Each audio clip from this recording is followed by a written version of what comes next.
Chapter 116 Florida man robs astronauts' graves to eat their bones.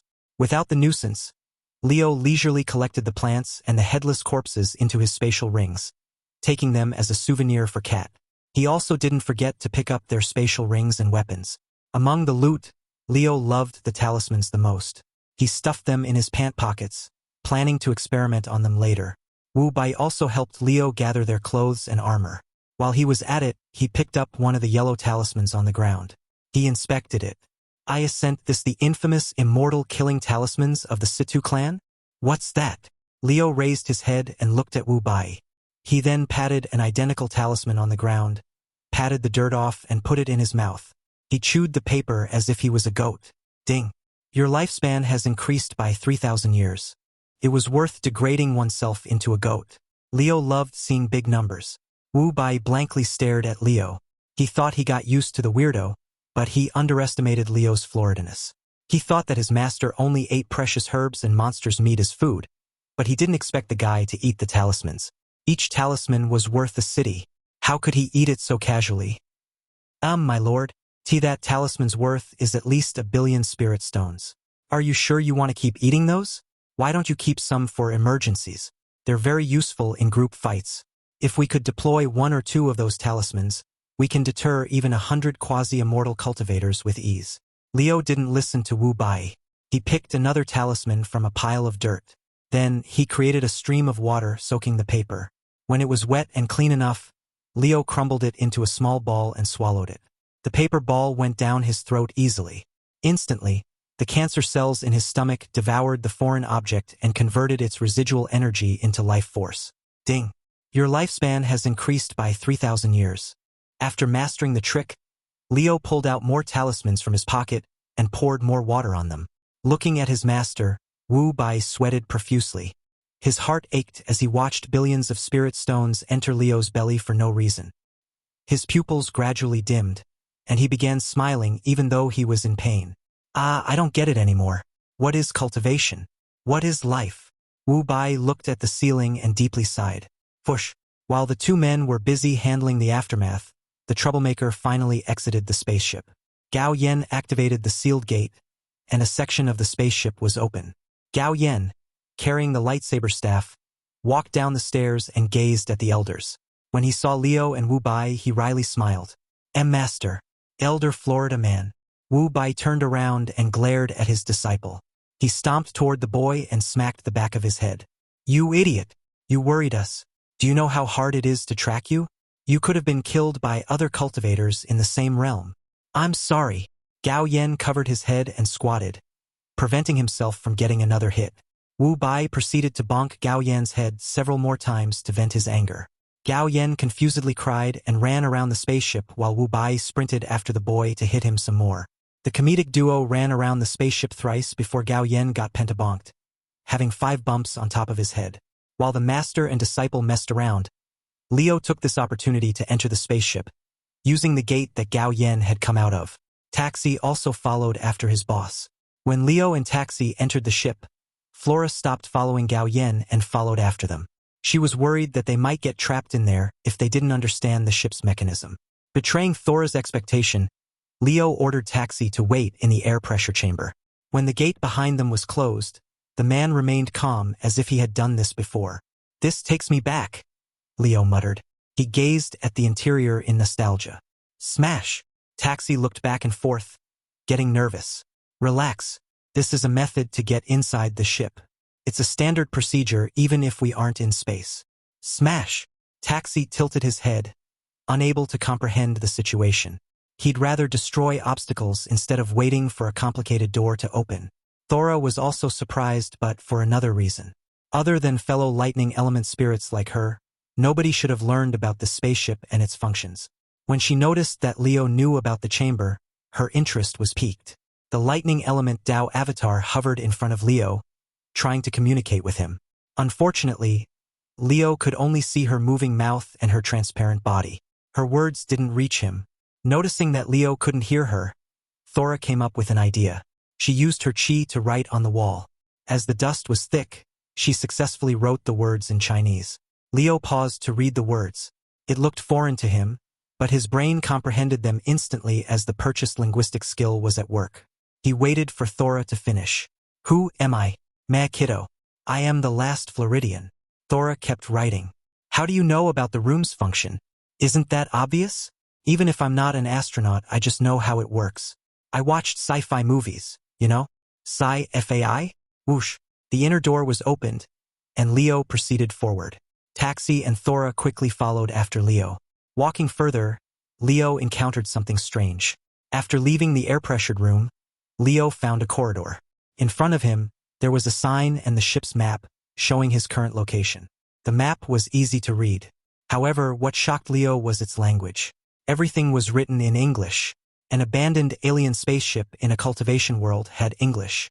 Something was not right about this place. Leo frowned and gazed at Thora. Why is English here? Who was the captain of this ship? Predator? Alien? Darth Vader? Skywalker? Thora smirked. She picked a section of a dusty wall and wrote. The Spirit Queen told me that her master had already passed away. She became the new owner of this place. Spirit Queen? Someone from your species. What's SAP shy?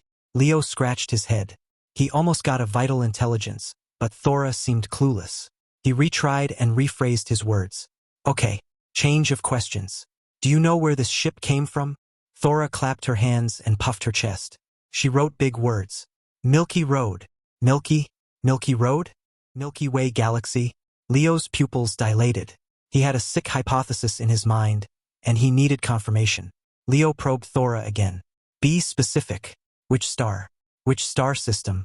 Is it Earth from solar system? I don't know. Leo smacked his lips in pity as he couldn't confirm the alien spaceship's origin yet. Still, learning that it might be from the same galaxy as Earth, Leo was excited. He had a feeling that he might find other survivors or the descendants of Earthlings in one of the mystic realms in the future. For now, Leo was curious about the spaceship. He wondered if it contained any artifact that was similar to his ring. Leo rechecked the sign and the map. As he could read the description and the language, he found where he needed to go. The first destination, the bridge. Without hesitation, Leo guided Taxi to head deeper into the ship. Thora also trailed after them as she was curious about what Leo would do in there. A few minutes later, Leo, Taxi, and Thora reached a gate, which separated them from the hallway and the bridge. Leo looked around and noticed the dim light of a console in front of the door. Leo swiped the dust away and looked at the monitor. There was an image of a hand on it. Handprint? Sure. He put his right hand on it. Thora giggled.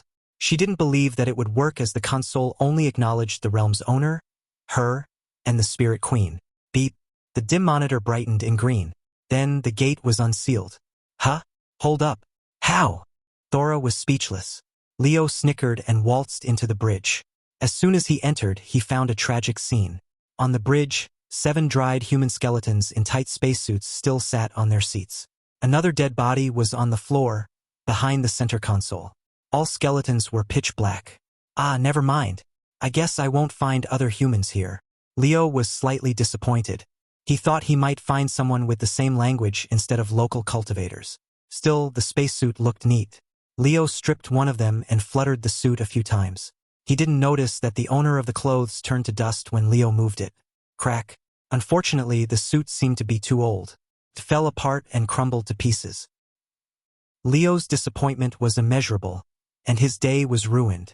He thought he could wear some cool-looking spacesuit to flex the locals, but it was wishful thinking. As their suits had no value, Leo turned his attention to the black skeletons. He wondered if he could use them as alchemy ingredients.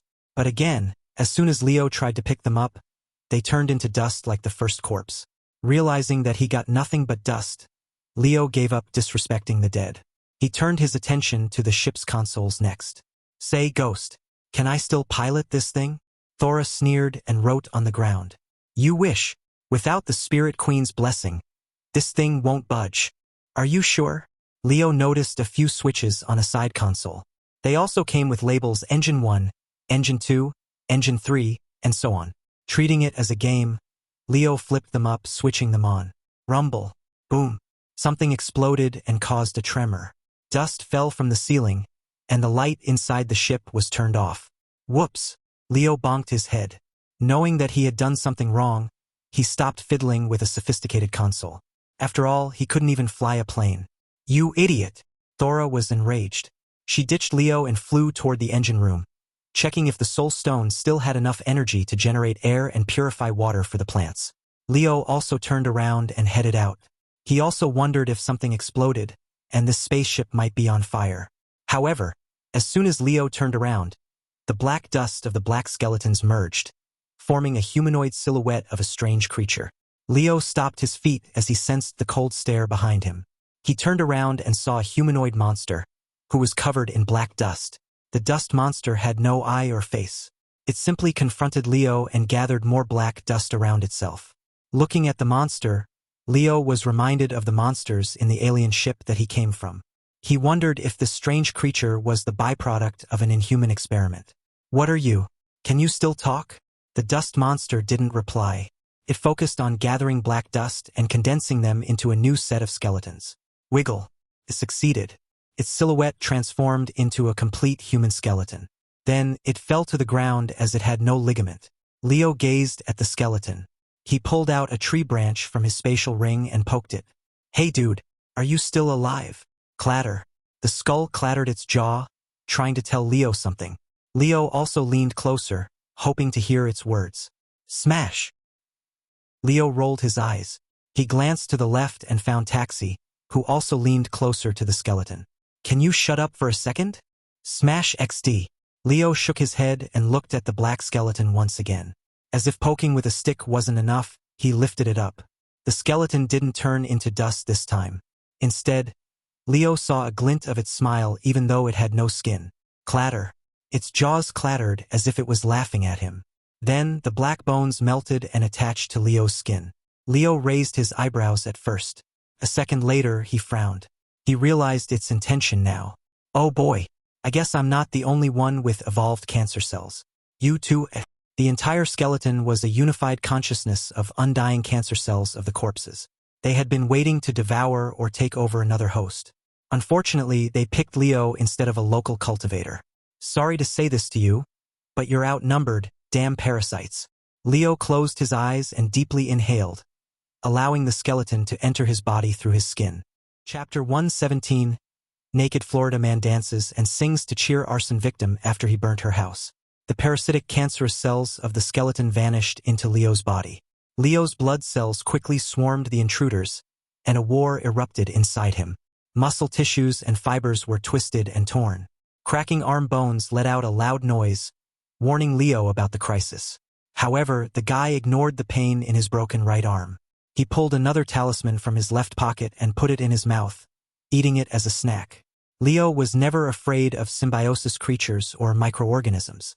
Because of his evolved cells, his immunity system had never been defeated by random viruses, parasites, bacteria, or fungi. Crack. The right arm swelled and wiggled as most intruding cells were in there. As for his left arm, nothing changed as his cells already suppressed the parasites. Wiggle. The swelling right arm turned green. Leo glanced at it as he started to get annoyed. A few seconds later, the arm shrank and reverted to normal. The skin's complexion restored its usual color. Unfortunately, impurity gathered in Leo's nails, causing his right hand's fingernails to turn black. Ding. You have digested soulstone parasites. Your lifespan has increased by 10,000 years. A smile appeared on Leo's face. At least the reward was worth the trouble. Nonchalantly, Leo pulled his right hand's fingernails off his fingers. He flickered one of them away, discarding it. As soon as the nail hit the floor, it melted the metal frame, releasing acidic gas and a sizzling sound. Ah crap, are you for real? Is my body fluid the same as aliens in movies? Even my freaking nails can melt spaceships now. Noticing the melting floor, Leo pulled the black nail out of the ground and looked at it. While holding it in his hand, it slightly burnt his skin. Since the polluted fingernails might be too dangerous, Leo stored them in his spatial ring for the moment. He turned around and left the bridge. After taking care of his business, Leo explored the spaceship, following the guide from the map earlier. He visited the crew cabins next. At the back of the ship, a section was dedicated to a living quarter. Capsule beds lined up in the walls, allowing the ship's crew to sleep inside. Looking at the cramped space, Leo couldn't imagine himself living in the spaceship. Still, he challenged his inner claustrophobia and climbed into one of the capsules for fun. The bed was soft and comfortable if Leo didn't mind the thick layer of dust and trillions of dust mites. I should build these for my employees later. I don't think the apartment is enough for a couple thousand people. Leo wondered if he could build another apartment or a living quarter for more people, as the current facilities in his system domain were insufficient to house at least 1,000 people from Amazonian Sanctuary and Life Sword Sect. He might have to manually build a residence for them. After leaving the capsule, Leo patted his clothes. He searched for the crew's belongings if they had some useful sci-fi tools or interesting weapons to use. Thinking of weaponry, Leo had an idea. If this spaceship came from the US, they should at least have firearms or an armory on board. Leo snickered and scanned through the drawers, cabinets, and crates in the living quarter. It didn't take long for Leo to find unknown objects. He found a metallic tube with a button. Leo pressed on it, but it did nothing. There were 3 others. However, Leo couldn't make it work for some reason. After shaking and slapping one of them a few times, something came off the metallic tube. TOK. A small black crystal bounced and rolled on the floor. When Leo found it, he raised his eyebrows in bemusement. It was an essence stone. However, its energy was already depleted. So, I need an essence stone? Alrighty, then. Leo mimicked Jim Carrey's expression and ejected a spirit stone from his spatial ring. He grabbed the stolen spirit stone and shouted at it. Again, copying the actor's iconic voice. My brother in Christ. Behold Ze miracle. The spirit stone glittered and transformed into an essence stone. Its energy was filled with Leo's element essence and his life force. After getting a brand new essence stone, Leo fiddled with the unknown stick, inserting the stone back in. 5 minutes later, Leo finally learned how the tool worked. He twisted the handle, which revealed a small hole to insert the stone, aka a battery. After putting the essence stone in, Leo pressed the button again. FZZKKRRRGG. The lightsaber was activated. Its red color and its sci-fi sound effect stunned Leo. Isn't this a freaking lightsaber? Ha ha ha ha. Oh dear lord. I have a freaking lightsaber in a Chinese fantasy world. What the hell? Playing with the lightsaber, Leo swung it around, pretending to be a master Jedi. However, he accidentally sliced capsule beds nearby and left carnage behind. Playing enough, Leo flipped the switch and deactivated the lightsaber.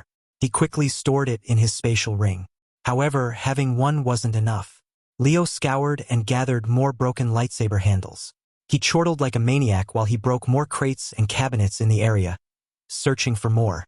After 10 minutes, Leo only secured 10 lightsabers. He was slightly disappointed, but he was still excited to find more useful futuristic tools from this spaceship. When Leo left the cabin area, Thora returned to him. She didn't look happy. The air circulation machine is broken because of you. The plants are going to die soon. Thora wrote the wall in anger. Leo stroked his beard. Air circulation? Plants? Well, instead of growing those plants in here, how about I bring those plants to my domain? Yes, please. Well, if you can access the engine room, that is. You still need the Spirit Queen's permission to access the other restricted area. Thora paused for a moment. She frowned as she remembered that the crew cabin area was also restricted. Even Gao Yen couldn't enter here when he tried earlier. By the way, how did you get in here? Thora had a bad feeling about this. Leo shrugged. I just can. Well, same old, same old. I just scanned my fingerprints and hands on the console, and voila! The corners of Thora's mouth twitched. She had a wild guess, but she prayed that it wouldn't be the case. Still, for the sake of confirmation, she guided him to the engine room. Follow me. Okie dokie. By the way, does this spaceship have an armory? Where did the former crew store the guns? Thora had no idea what Leo was talking about. She scoffed and ignored him. Seeing the girl's reaction, Leo shook his head. He stopped making jokes and walked through the dark corridor, proceeding toward the engine room. When the duo was close to the engine room, they came across thick black smoke and extreme heat. Leo's green eyes and nostrils braced the toxic as he stomped toward the burning engine room. Oh boy, nobody here has a fire extinguisher, I see. Leo pointed his finger in front of him and ordered his cancer cells to produce water for him. A high-pressure water stream came out from Leo's index finger like a laser beam. He let out a long sigh and sprayed water everywhere to reduce the heat. When Leo got closer to the engine room, he saw a trace of blue flame, which was burning something behind the room. As electronic devices wouldn't work, Leo ignored the console and walked toward the sealed metal door. Without hesitation, Leo punched it. Boom. Bad idea. As soon as the door was blasted and allowed the air to flow out of the engine room, a sea of flame flooded Leo, devouring him whole. Even the water from Leo's index finger was suppressed. The blue flame burnt his clothes, but it couldn't do anything to his skin. Leo snorted and changed his approach, commanding his cancer cells to unleash his water element essence and create more water. A tsunami came out from Leo's body, entering the engine room. Zap. Unfortunately, by doing so, Leo got zapped by an unknown source of electricity. He felt like he was hit by a green tribulation lightning bolt. A mild electric current didn't faze him. Leo patiently extinguished the flame and waited for the situation to be under his control. When the fire died down, Leo stopped producing water. While but naked, Leo walked into the ruined engine room to check the ship's condition. Everything in the room was reduced to metal scraps. Leo bitterly smiled as he felt guilty for flipping the wrong switches and burning the ship by accident. Thora looked inside the room and cried. This place was once her home, and she used to live here. Without the functioning engine, no other lightning element spirit could be born. It's your fault, geezer. Why did you have to ruin my home? Leo couldn't hear Thora. He explored the destroyed engine room and found a pedestal, which stored a large crystal ball inside a glass container. However, the glasses were already melted, leaving only the fist-sized crystal ball. Leo frowned and rubbed its surface, wondering what it was. Bang! As soon as Leo touched it, its property changed. Some of his element essences recharged its energy. Whoosh! The soul stone changed color from black to green. Then, it emanated green lightning branches everywhere. Eh? How? Thora was shocked as Leo just recharged the soul stone's energy to the max with one touch. As for Leo, he still had no clue what it was for as he hadn't researched this item yet. It wasn't me. Leo laughed, denying his responsibility. Still, he grabbed the soul stone and stored it in his spatial ring. Welp, we're done here. Let's go to other places and rescue your little plants. While flabbergasted, Thora kept staring at Leo's face. When she came back to her senses, she wrote the floor to ask Leo the most important question. Geezer, are you the new owner of this realm? Did you kill the rabbit Trent King? How did you know? Leo proudly grinned. I thought I hadn't told anybody. You. Thora pointed her finger at Leo's face, but she gave up commenting on anything else. She was mentally exhausted. Fine, let's take the plants out and we're leaving. There's nothing to see here. Again, Leo couldn't hear her. He Gangnam-styled his way to the plant chamber, trying to cheer her up. The weird sight of a buffed elderly man dancing made Thora smile. She shook her head and secretly cursed him. Dumb geezer. Oppen Gangnam Style. Chapter 118. Florida man murders 10 elders and bring their corpses home for food. After dancing enough, Leo stopped playing around. He salvaged the burnt clothes to search for his precious talismans, which he had stuffed into his pants pockets. The pants were burnt to a crisp. When Leo found it, he bitterly smiled. The talismans were gone with the flame. Hiya! Leo smacked his forehead and lamented in silence. He proceeded to the next destination with a broken heart. Hydroponics lab. Because the air ventilation and machines stopped working, the room was too quiet. Without a source of light, everything was pitch black. After putting on a new t-shirt and jeans, Leo explored the lab and inspected the plant factory here. Using his night sight, Leo navigated through the wreck and collected every plant he found. Take these two, geezer.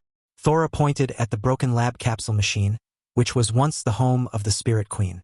Although the machine had long ceased functioning, it still held a lot of sentimental value for Thora. Leo took the machine in his spatial ring. He lost count of how many objects he stored in those dimensional pockets, but they were almost full to the brim. As the space was limited, Leo stored some of the plants in the ring, where he had kept the eyeball and the dragon fruit trees. Other than the plants, nothing else was worth Leo's attention. He looked at Thora. Anything else? No, that will be all. What about guns and armory? I want my railgun and laser guns. There is nothing like that. Leo sighed and shook his head. He muttered in pity. How uncultured and primitive. What kind of spaceship doesn't bring guns and weapons for the crew? Hiya. After touring enough, Leo and Thora opened the door and came out of the ship. While walking out, Leo turned around to give the spaceship a meaningful look. It's different from that spaceship. This one might have come from Earth, but who knows which Earth or dimension it came from. One thing is for sure, the spaceship I know wasn't this fragile. It endured red lightning bolts 100 times before it collapsed. Leo gave up the idea of bringing the spaceship to his domain. He left it there for the time being as his spatial rings were full. Coming out of the ship, Leo found Wu Bai, Taxi, and Gao Yan, who had been waiting for them. Let's go home. We're done here. Wu Bai was reluctant to leave this mystic realm. He scratched his arms and face as he was nervous. My lord, can we stay a bit longer?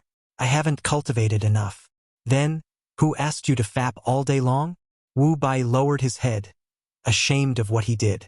Don't worry, y'all can come back here and cultivate to your heart's content. When we get back, I'll set up a permanent portal for you to return here. This world belongs to me, and we can do whatever we want to it. Wu Bai's eyes gleamed. He repeatedly nodded as he had faith in Leo and his mysterious power.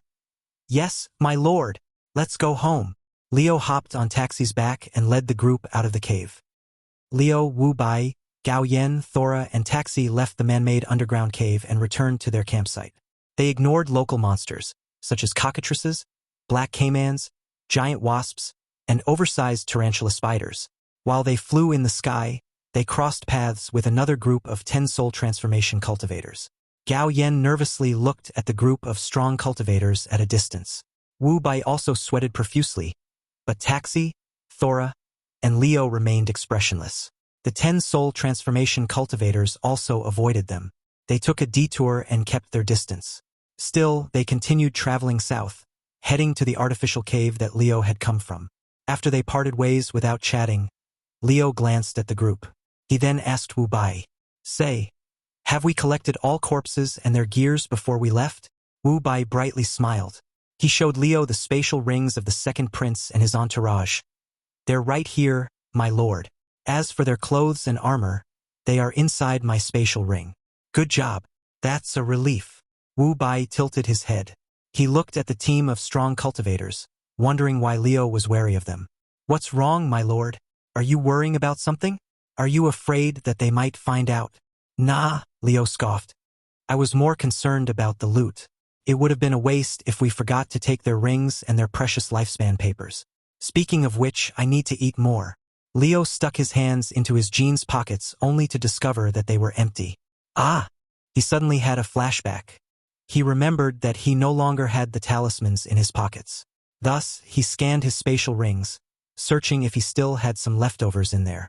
Fortunately, a stack of 20 talismans was in one of the rings. Leo put them there when he collected the random drops from the dead people, and he forgot about them. Leo almost had a heart attack. He let out a long sigh of relief that he didn't accidentally destroy all of them because of his greed. He ejected one of them out and chewed it as usual. Leading the group of 9 soul transformation cultivators was Yen Luo, the first prince of the Yen Empire. He was a gray-haired elder, but his eyebrows and long full beard were still black. Unlike the second prince, the first prince, Yen Luo, didn't wear fancy clothes or artifacts. He donned himself in patched robes as if he was a commoner or a beggar. He also carried a wooden staff, which was made from sacred wood. This elderly prince glanced at Leo's group and bitterly smiled. He let out a long sigh when Leo didn't bother with them. "I guess my brother is already dead." When Yen Luo mentioned the death of the second prince, the bodyguards gulped. They stared at Leo's group in worry and fear. "Is that elder really a quasi-immortal, your highness?" Yen Luo nodded. "Very likely. My brother never spared the weak or made friends with stronger cultivators. He always relied on Situ clan's talismans like the third-rated assassin group from the Ouyang clan. Whenever he quarreled with stronger seniors, he always used those talismans to kill them." The group wryly smiled. They had heard the rumor about the second prince's personality before, but hearing it from their lord had a different vibe. "That group came out from the place that my brother visited, so they must have met. Knowing my brother's personality, he must have tried to rob those people one way or another. Since they've come out first without a trace of combat." Yen Luo sighed. He had planned to kill Yen Long for a long time, but someone did it for him. He finally swallowed more than he could chew. Suit him right. The first prince burst into laughter while he led his men toward the artificial cave. He pointed his staff at the metal dome. "Go in and explore. Since we're here, we should be nice and bring their corpses back home."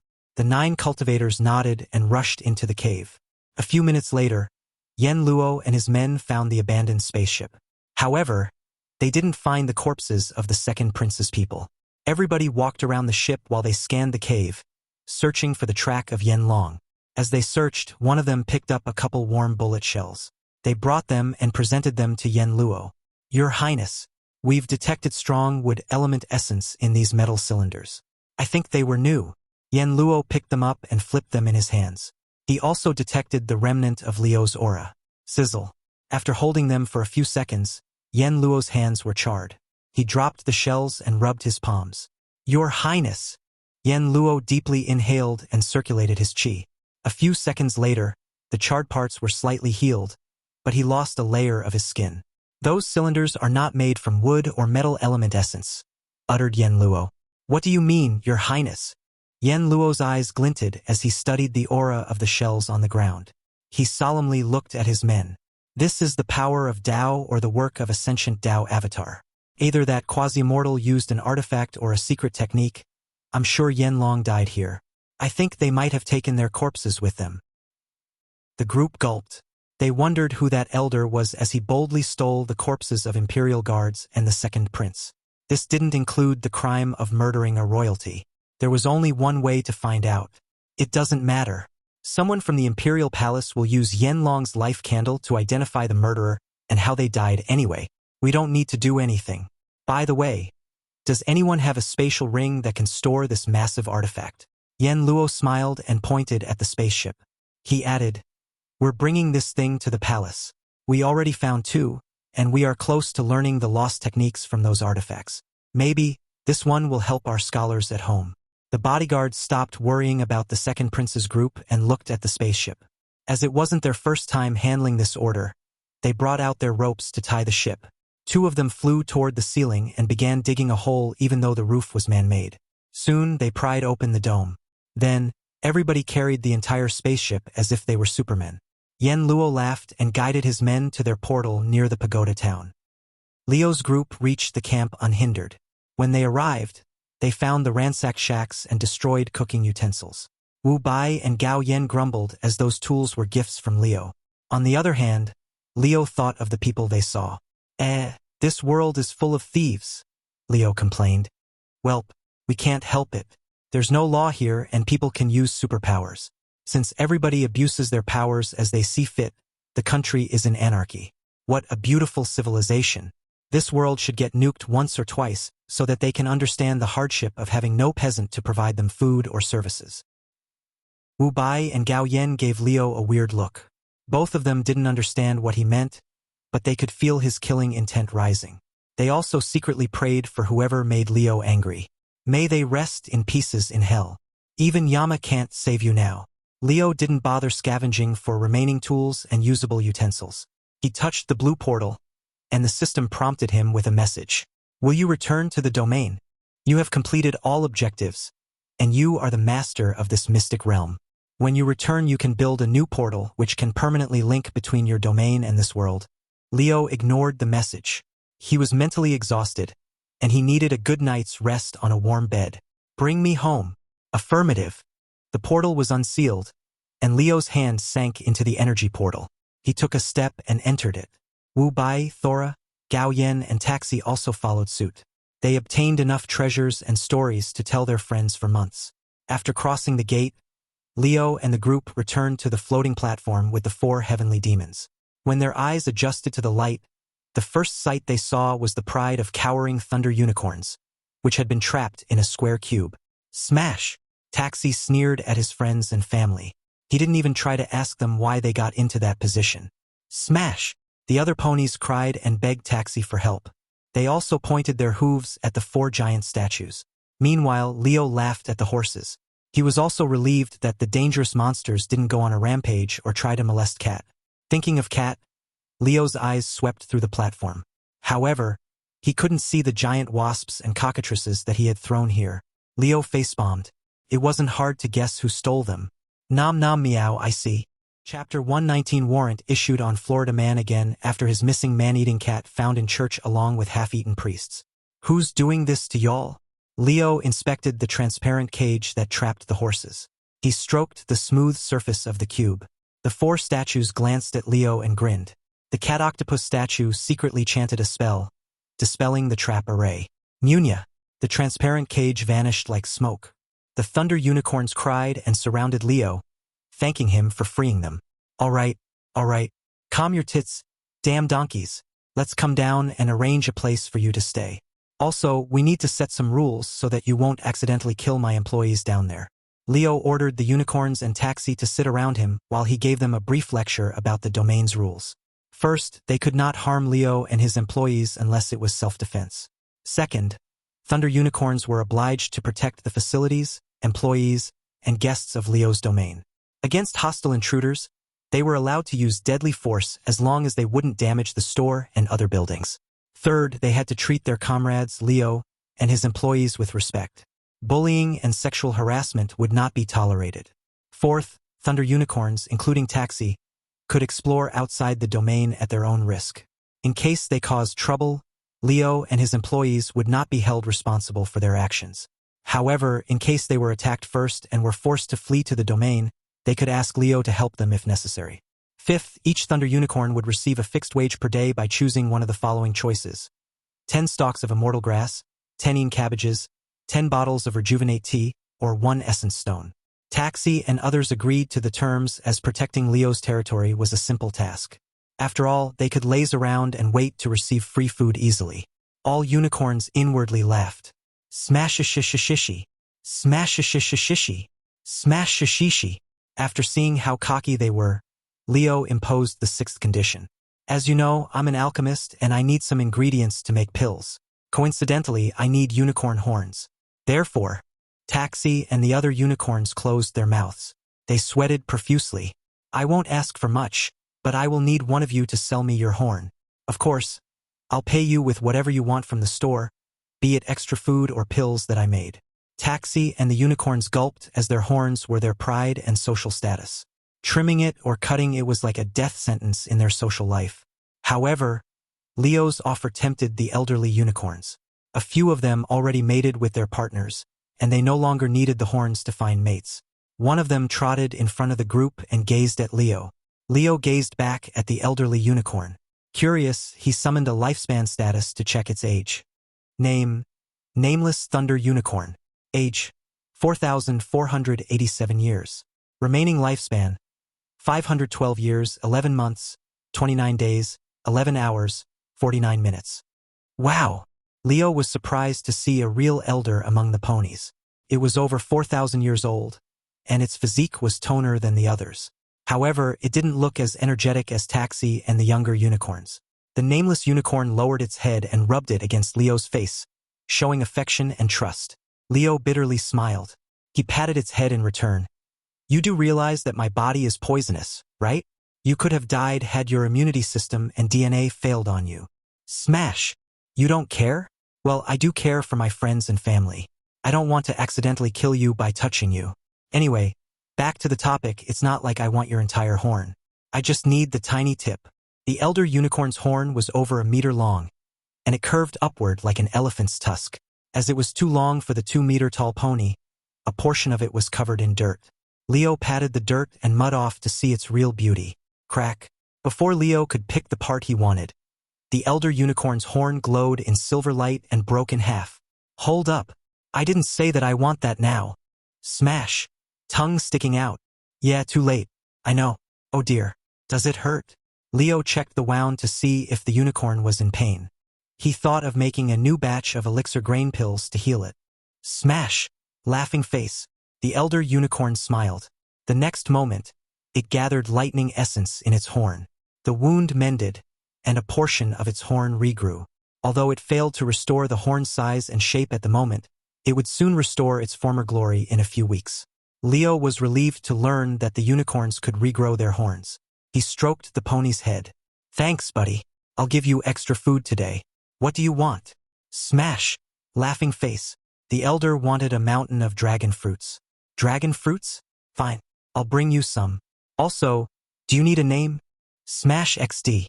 Okay, then. Since I call that idiot fake Taxi, you will be known as P********. Smash D. The elder unicorn found the name weird. Don't worry, this name is very unique. It also has a nice meaning to it. Leo bashfully smiled and gave it a thumbs up.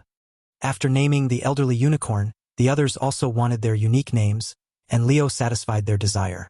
However, nobody realized where their origins came from. Only F*** 16 NH AI R 34. Those iconic names were famous in Leo's world as only cultured men and women would know. There were others, but Leo simply gave them some actresses' names that he remembered. After the naming ceremony was complete, Leo guided the crowd to the ground. The unicorns cheered and jumped down along with Leo. While they were gliding and descending, Leo finally noticed the change in geography and landscape. At the southwest of his domain, there was a humongous trench, threading from the southwest of the farmland to the south. Leo landed and rushed to see the giant hole. He looked into the pit in confusion at first. But when he recalled the order that he had given to some mannequins a week ago, Leo smacked his forehead. Did those idiots keep digging because I didn't tell them when to stop? Annoyed, Leo turned around and ordered Wu Bai to bring the horses to the northwest area of the domain to settle there. He then jumped into the pit to measure the depth. Falling 3 kilometers deep, Leo landed at the bottom of the massive hole. He looked up to see the rays of light from above as it was dark in there. Looking at the scenery from below, Leo thought of the Grand Canyon as this place reminded him of the bottom of those tall canyons and plateaus. 2 tall cliffs and the deep trench created a path to the south. Leo sprinted and followed the pathway. He wondered if this deep trench would continue until the edge of his domain. Exceeding his expectation, the path continued outside the domain boundary. After traveling 2 kilometers, Leo still couldn't see the end of the trench. As Leo couldn't measure the length efficiently by looking at it from below, he kicked the ground and jumped off the canyon. Leo landed on the surface first. Then, he jumped again so that he could see where the trench's other end was. After jumping to the sky, Leo could get a clear picture of the canyon's pathway. It was connected to a river. However, that river was also dried by an unknown cause.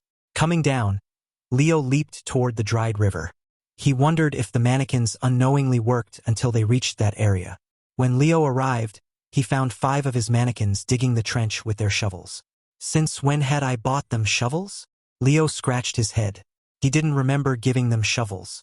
When Leo looked at them carefully, he noticed that they weren't actually shovels. The things in their hands were makeshift shovels, made from spear shafts and metal plates. Dudes, where did you get those? Leo approached the bots and asked them. He forgot that they couldn't speak. One of them stopped working and menacingly stared at Leo with 2 glowing red eyes. The others also did the same, surrounding him. Fortunately, Leo wasn't scared of creep dolls. He patted their heads. That's enough work. I ordered you to dig a fish pond, but you freaking created the Grand Canyon. What were you thinking? The mannequins tilted their heads in unison. Then they pointed at the river. Leo couldn't understand them. He also tilted his head, mimicking their gesture. While Leo was confused, his Tao avatar came out from his body. He stood in front of the crowd and looked at them for a moment. He then turned around and acted as their translator. Silly master, they said they were digging a fish pond as you asked. But why it's so deep and big? The mannequin turned to the workers. While turning its back to Leo, the avatar's shoulders trembled as if it was laughing. That's what she said. Leo flinched for a minute as he didn't expect to hear that joke in this world. He took a deep breath, handling it like a pro. Okay, you got me, but it's too big. That's what she said. Leo raised his hands and turned around, secretly venting his frustration. After reeling in his emotion, he smiled at his avatar and avoided the trap. What are they doing? TSK. Don't tisk me. Tell me what they were doing. Fine. The Tao avatar pointed at the dried river. Leo also looked at it. There was plenty of water when the mannequins reached here. But when they were about to direct the waterway to the trench, some black-clothed cultivators attacked them. Cat joined the fight, and they managed to repel the attackers. Leo narrowed his eyes. He rechecked the conditions of the workers. Fortunately, no clear damage had been inflicted on them. They looked brand new. How did they survive? I remember that they aren't combatants. Meh, those cultivators were weak. Anything under the immortal stage can't possibly hurt them, they said. Leo nodded in approval. If they were this strong, he could leave dangerous tasks with them. Excellent. Well, where is Cat, by the way? What happened to her? The mannequins lowered their heads. The Tao avatar's expression was also gloomed. They said, Cat has been captured by those guys. What? Something didn't make sense there. Since these mannequins were stronger than average cultivators in this world, they should have been able to protect or repel random thieves and robbers. Leo couldn't understand how Cat got abducted when these mannequins were invincible. If these guys said they are stronger than everybody here, how come she got captured? The Tao avatar shook his head. It's not their fault. It's hers. How so? Leo was confused. They said that she deliberately allowed herself to be captured, and she told these guys not to help her. For the sake of Nom Nom Meow. Leo facepalmed. It took him 5 minutes to restore his sanity to ask another question. Where is she now? Where did she go? The mannequins pointed at the southwest. The Tao avatar also looked in that direction and translated their thoughts. Fatui Cult. Chapter 120. Homeless Florida man arrested for taking a bath. Underground, beneath the frozen fire city, hid an underground city. A total of 2,000 cultists lived there, using it as a hideout and a secret ritual site, avoiding the eyes and ears of Yen Xiong Emperor. The ruler of this place was none other than Yen Zhu, the third prince. In addition, this place was the true headquarters of the Fatui cult, where their cultivators practiced black arts and forbidden techniques. Sacrificial altars, giant cauldrons full of human blood, run-down torture tools, and dry bloodstains were common there. Cultivators usually traveled back and forth between the frozen fire city and their underground headquarters, shipping and importing new slaves, monsters, and orthodox cultivators that they had captured. Among the caravans, a cart carried a large cage, which trapped a monster inside. However, the people accompanying the wagon kept their distance from the monster. Sitting in a cage, a chomper plant monster chewed a cultivator's corpse in glee. This was the 6th person that got too close to her cage. 100 golden core cultivators escorted the caged monster while 20 nascent soul cultivators walked in front of them. Everybody wore black robes and black cone masks, revealing only their eyes and hands. It was already a miracle that their platoon managed to capture Cat with their meager strength. At the moment, Cat was a 7th stage monster, which should have been so strong that no nascent soul cultivators could have been her opponent. Yet, she was easily captured and brought there. Several of the cultivators thought that their teamwork successfully suppressed the monster. However, the reality told a different story. While sitting in the cage, Cat periodically and randomly snatched escorting cultivators into her cage and ate them alive. Nom nom meow? Again, Cat's vines lashed at lightning speed, extending from inside her cage and latching on 5 escorting golden core cultivators behind the wagon. She then pulled them into the cage and peeled their clothes like bananas. A few seconds later, the gory scene and the bone-crunching sound made the escorting cultivators turn away in disgust and fear. Damn monster! One of the cultists grudgingly glared at Cat. He believed that the monster pretended to lose and got herself captured intentionally. Not for long, monster. Those sacred wood on your body will become fine weapons for our elders. Your monster core and all your body parts will be refined. We will make sure that you will die as painfully as possible. Cat ignored the angry man and chewed the 5 men earlier. After swallowing their blood, flesh, and bones, she burped and released green gas from her mouth. The gas was just her breath, but it smelled worse than rotting human corpses mixed with the smelliest wet feces of elders with constipation issues and intestine cancer. Cultivators in this world improved their inner chi and 5 senses through training and cultivation. When the nasty smell came out, they covered their nose and mouth. Their faces turned purple, and a dozen of them vomited. God damn it. Can somebody put that monster to sleep or kill it? Yes, sir. But our weapons did nothing to its skin when we fought it. Ah, you're useless. Use flame element techniques. Watch this. A nascent soul cultivator stepped forward and summoned his Tao avatar. A flame spirit emerged from his body and pointed its palm toward Cat. Nom nom meow? Cat turned around and thrust 2 vines toward the cultivator. She grabbed him and pulled him toward her cage. Without peeling his clothes, she opened her mouth, baring her 1,000 teeth. New! Chomp! Cat bit his head off before the Tao avatar could even use a Tao technique. Its spiritual physique disintegrated into particles while the spirit widened its eyes in confusion. After the nascent soul cultivator perished, nobody dared to utter another word. They silently gestured to the caravan leader to bring that monster to the underground city as soon as possible.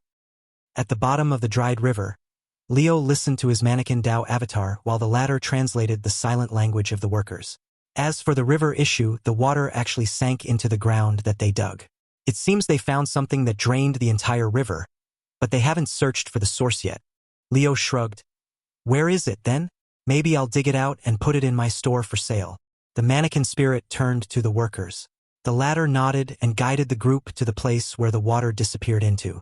Leo and his Dao avatar followed the workers and noticed an area with firm ground. The former lightly tapped on it to test its strength. Is this the place? I think so. Good. Let's dig then.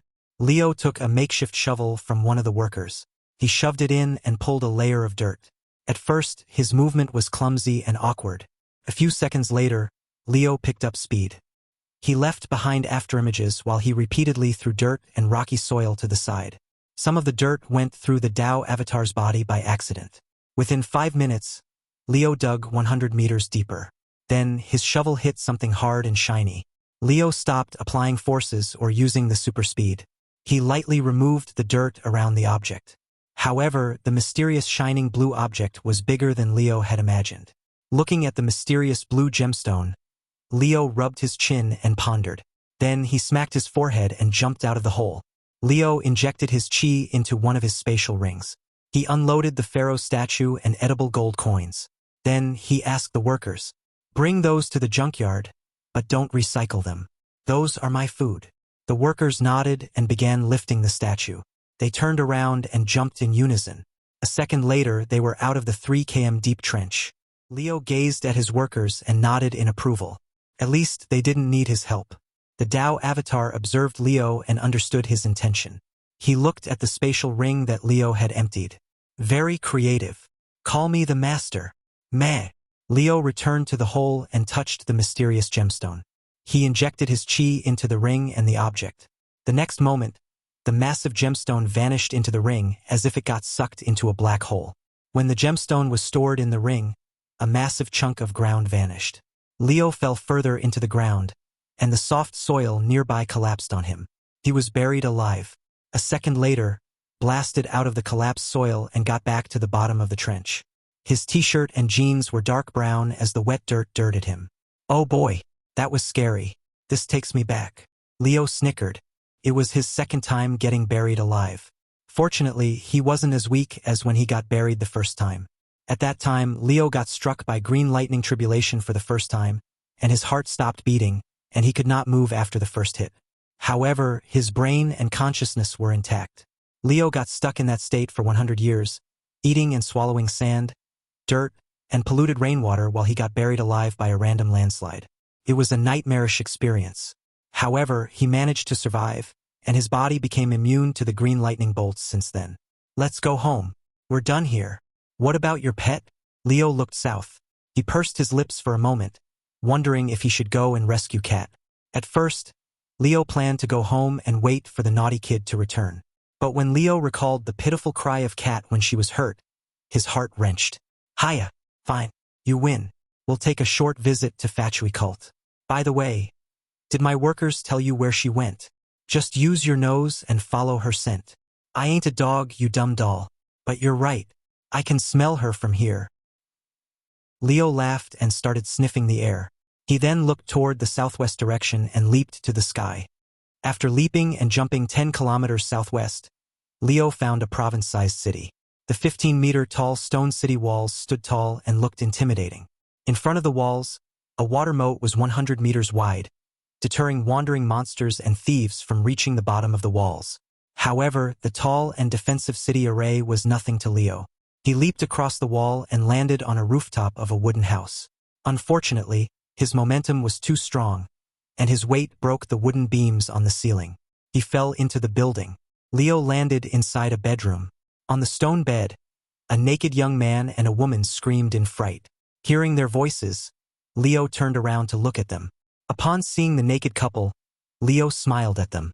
My bad. Just think of me as a random hailstone. Anyway, I won't disturb you. Continue. He walked out of the room and proceeded to exit the building through the front door. While he walked out of the place, many men and women in fancy silk clothes looked at Leo's muddy t-shirt and jeans in disgust. Who let a beggar in here? Chase him out. Leo ignored the crowd. He glanced at them, but he didn't feel the presence of a cultivator or their chi. It seemed that they were all commoners in this city.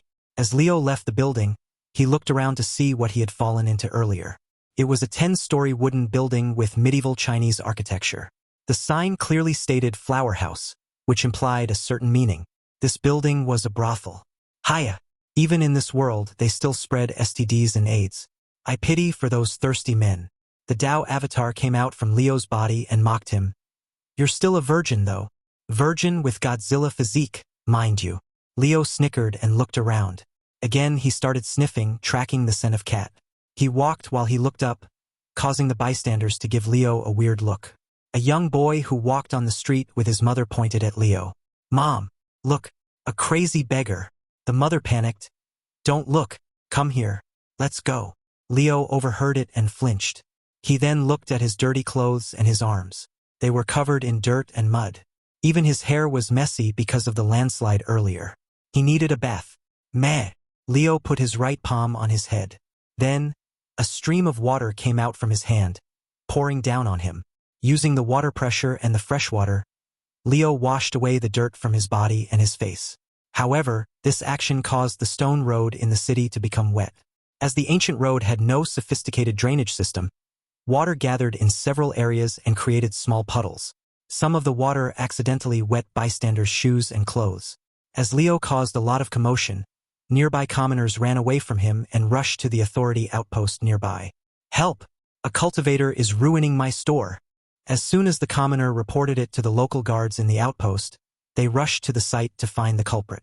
Meanwhile, Leo stopped pouring water on himself. He purchased a clean towel and a new set of clothes. He cleaned himself and changed into a new one while he was on the public street. The guards spotted Leo, who was butt naked on the road. They shouted, "Arrest him!"